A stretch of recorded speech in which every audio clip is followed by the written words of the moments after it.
Right, what is going on, everyone? Wait, something's not right. That's better. Trimmed up, freshly shaven, walking into cupboard doors. So what is going on, everyone? Welcome back to the channel on this week's video. Today I'm going to take you through my quad workout, but more specifically I'm going to take you through my main tips on how to grow your quads, what you should be doing, what you should be looking for in your training to increase and maximize your leg growth. Legs and quads specifically have been a strong point for me, especially recently in the past year or so. And people always ask me how I've managed to blow my quads up, how I've managed to grow my quads, what I do, my exercises. So I'm just gonna take you through a full quad workout, what I do, how I go about my training, what I think about, the cues I use, and tips on execution, all that good stuff. So without further ado, we're gonna get this pre-workout sorted and then get to the gym. So here's my intro workout, by the way. I just finished filming, making that for next week's video, which will be a full day of eating on a high day. Let me just move this camera up a bit. That's better. So what do I put in my pre-workout? First off, we've got creatine. 5 grams a day I take. I just put it in my pre-workout just so it's easier taking it. I won't forget about it. And I don't have to keep coming back to the cupboard all day, every day to take all my supplements. I won't talk too much about all my supplements. I'm just gonna show you what I'm taking because I have recently made a full day of supplements, a supplement stack video. That's a bit better, I got the light out of my face. A full day of supplements, showing you my supplement stack. So I'll let you watch that, the link in the description below, as I said. Secondly, I've got joint support. I just wanted to use the scales to weigh out 5 grams for the creatine. Scoop of Support Max. Got to be careful with this. It'll leave a colour on your tongue, and if you miss your mouth, it'll leave a colour all over your mouth and your hands. So be careful. So creatine and joint support. Now onto the fun stuff. We've got our pre and our pump. We've got Pumpage from Trained by JP Nutrition. Got brewed iron flavour, so the iron brew flavour. I just finished the picker mix, which was banging, but I'm a big fan of the iron brew flavour. I think it tops it. So scoop of that, get our quads blown up full of blood. Looking absolutely huge. And then last but not least, we've got Strom Stimulamax Unicorn P155 flavour. You can make out what the P155 means. I'm running low on this, so I may have to go and get my other one. All right, so we've got a scoop, and because it's legs, we'll chuck in another half scoop as well. It looks like a pre-workout.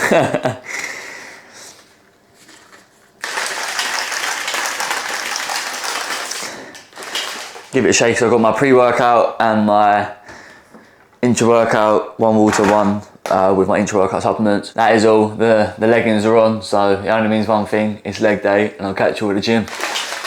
Right, so as you can see here, I'm loading up not only the middle plate, but the top plate. If you have access to this equipment, then use this tip. But if you don't, then this one, don't worry about so much. But the first tip is understanding the biomechanics and the strength profile of the muscle you're using. For quads, we're overloading the top peg, which is the beginning of the movement, and it will get easier as the movement goes on. So we can really squeeze at peak contraction. So more weight where we're stronger, and then as we get weaker, as the leg moves away from the body, the weight drops off a bit so we can get a full contraction. This leads me on to my next point, is to really squeeze at peak contraction, especially on the isolation movements such as the leg extension. As you see, a lot of people just swing it up and let it drop, swing it up and let it drop, thinking that because they're struggling at the start of the movement where they're strongest, it is working for them. But you want to really squeeze at the top to really get the most out of that contraction. Another tip, especially for the leg extension, is to point your toes upwards. This will minimize the contribution of your calves in the movement, keeping the tension on the quads and therefore providing more stimulus and more growth for your quads as a result.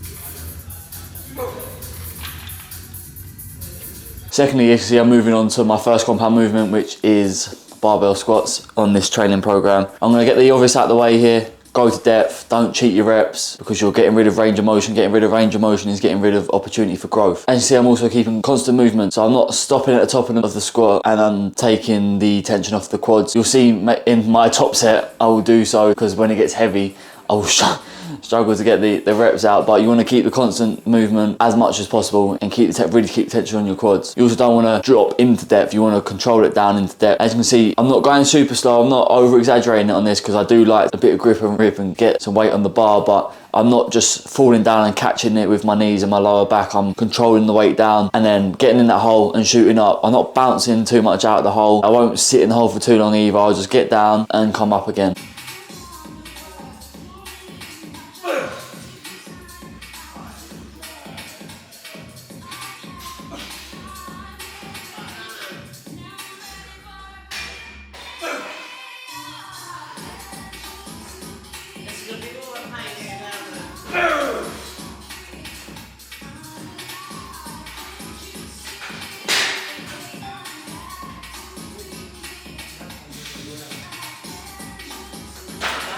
Another tip is to reflect back. As you can see here, I only get 5 reps. Because I'm at a lower weight right now, that is my excuse for not hitting as high as I have been. I'm losing a bit of power, that bit of go. So I only got 5 reps, so I'm gonna drop down a bit of weight, maybe to 150 or maybe even back to 140, which is sort of the last warm-up set, and really get them reps back up to 10, which was my go-to in my pyramid.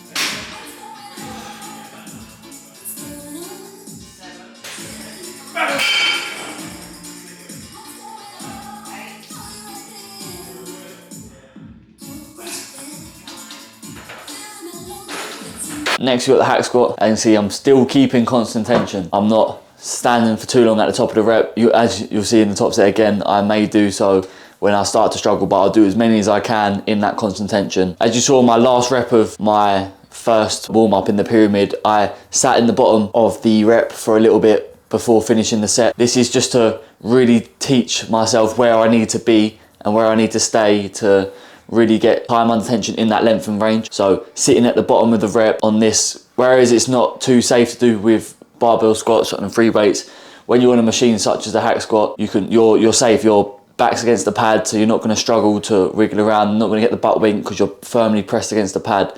So you can afford to spend some more time in that length and position, really stretch out that quad. As you may have heard a lot of time, you earn a lot of your growth in the eccentric as the muscle is lengthening. So if you slow down your eccentric, keep control of the movement, and then sit for a little bit. It doesn't have to be forever, it doesn't have to be 2-3 seconds, it can be just for that 1 second, just to teach yourself about the depth, teach yourself about the length and range. Sit in there, remove momentum. You've heard in a lot of my videos, remove the momentum out of the lifts and you'll provide yourself with a lot more stimulus and therefore a lot more growth. Legs is no different, only that with legs you need to put a bit more weight on and get strong. And by removing that momentum, you know that you're driving with your quads and not using the bounce of the hack squat. And obviously I've got a band on there. That's not because I want to throw more plates on. I can do that much weight without the band. It's just that Icarian pre-core hack squat, it stopped a bit prematurely, so it will hit the bottom stoppers a bit before my actual depth, and that will cause havoc for my knees. So just to take a little bit of stress off the knees, well, I say a little bit,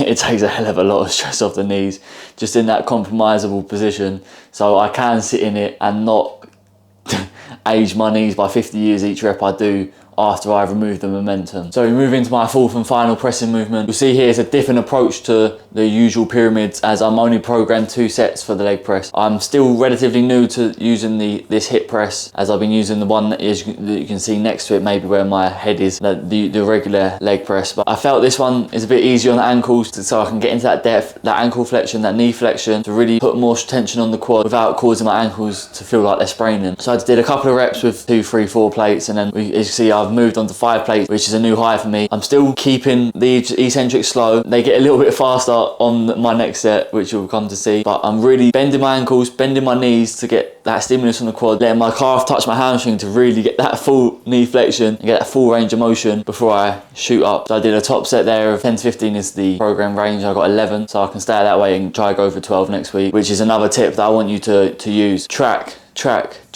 If you're new to the gym especially, and if you're just getting into training, progressing your lifts is the fun part. Getting in the gym and making yourself that 1 rep better, that 1 set better, that 1 kilo better than last week is a good motivator. Although motivation won't carry you into years of training, discipline, consistency, that's what really does it. But if there's a way to increase your motivation and make it more fun for you, if your life isn't training, like I love training either way, but track your lifts, track your progression, see that you're not wasting your time in the gym, you're actually really getting somewhere with your training, and that is a top tip for all your workouts. As you see here, we're moving into an intensifier. I've got a rest pause. I'm programmed 30 reps. I've dropped the weight a little bit just because I really wanted to focus on keeping the eccentrics low. As you could see at the latter end of that top set, I was starting to lose a little bit of control. My eccentrics were starting to speed up a little bit, so I wanted to drop the weight and really focus on burning off and killing off my quads, because this is my last exercise. Using the rest pause, taking 15-second break in between each stage of the rest pause, getting as many reps as possible on each one until I hit 30. I think overall I got 31 reps here because I think I only needed 1 or 2 reps on my last stage, and I just went to failure and got 3. But that brings me into another tip, which is to use intensity techniques to get more out of your training. I could have finished that second rest pause where I dropped the weight, I did my 11 reps. I could have just stopped there because that was as many as I could. That was failure for me. That's fair enough, I could stop there. That's a good set. But to use intensity technique to take a little bit of time off and push out a few more reps. In the end, I think I got 31 reps, whereas if I stopped prematurely, I would have got 11. So those extra reps will only better your quad growth and better your training. It was the last exercise of my workout, so therefore I could push past failure and batter myself, as I had no more exercise to do afterwards. There's no point doing 5,000 leg extensions on your first exercise and then not being able to put any weight on the bar for your barbell squat in exercise 2. Although you do want to go to near failure or to failure, depending on your training goals, you can't use intensity techniques that will take you past that failure point on every single set, on every single exercise, because you won't progress in those other exercises. Only the initial exercise which you completely finish yourself off on, and that will not only stunt your growth in terms of your mental progression with training, but it will stunt your growth through overtraining. It'll make you ill. It will just kill off the muscle fibers instead of tearing them a little bit, micro tears for growth. But this will lead me on to my last tip, is do the stuff you don't want to do. So barbell squats, they're hard. People don't want to do them because they're hard. Actually here we're doing adductors. I see a lot of memes going around about people trying to use these machines. If you haven't seen them, you won't get what I mean. I'm not really going to say it on here. Do this sort of stuff because there's a reason for it. Your adductor makes up the inside portion of your thigh, your inside portion of your leg. So if you neglect this, your legs may grow from the outside, but you're almost sabotaging your growth because you can be growing it from the inside as well. So instead of just growing this way and growing out your quads a little bit with your teardrop in the inside, your vastus medialis, you can be growing outwards like this, and your quads will look even bigger because you're growing your adductors as well. Execution is taking a 1, 2, 3 pause. Doesn't have to be 3 seconds, it's a 3 count. 1,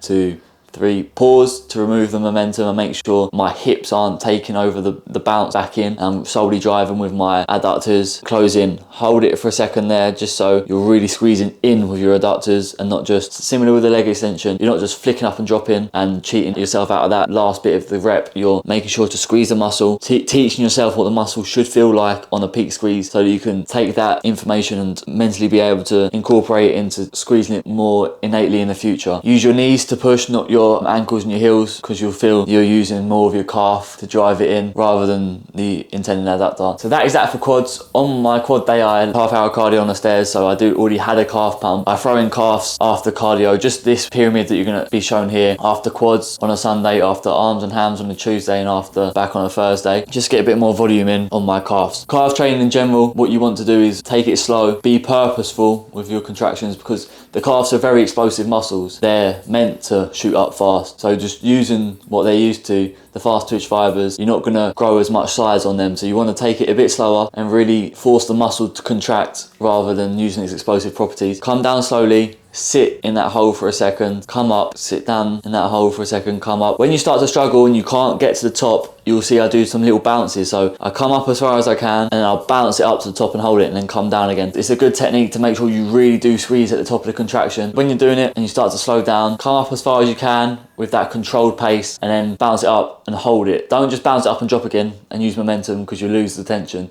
So come up with your controlled rep, bounce it up, catch it, hold it, and then come down again, and that is it. But yeah, that is going to end it for this week's video. I hope you did enjoy it. If you did, leave a like, subscribe to the channel if you haven't already, click that notification bell so you don't miss an upload. Next week we've got a full day of eating on the high day, where I take you through what I eat on a high carbohydrate day and the reason for having it in a diet, its purpose. Hope you found this information useful. I tried not to give you the same old tips, the same old stuff that you get everywhere else, or do this exercise because this exercise is better than that exercise. Exercise selection is very individual dependent. For example, I barbell squat. I took a lot of time off of barbell squatting because I heard people say you don't need to barbell squat, and my legs grew without barbell squatting. But I have found that I am a quad dominant squatter, so barbell squats are good for me. My leverages work with the barbell squat, and the way that I biomechanically get into a squat, I have a good connection with my quads rather than my lower back and my glutes being the predominant drivers of the movement. Therefore, it is good for me. Try it out. Don't just not squat because you've heard someone said you don't need to squat and it's hard, it takes it out of you, it's really taxing. Do the hard stuff, but don't do stuff that doesn't work for you. Apart from that, I hope you took on board the tips. Let me know in the comments down below if you've used any of the tips, which ones work for you, and also which ones you don't think have worked for you, because training isn't an exact science. It is very individual dependent. Depends on what you like, depends on how your body's made up. Like I said, your leverages and also your injuries, etc. Like people with bad knees maybe shouldn't do as much of this, or should do more of that. People with lower back problems maybe shouldn't barbell squat and use something that's more back supported, like the hack squat. I use both because I'm a quad day sadist. But that's enough of that. I'm gonna leave it here. Thank you so much for the support as always. You've been smashing it and I'm really appreciative of that. I'm very grateful. Until the next one, I'm out. See you next week.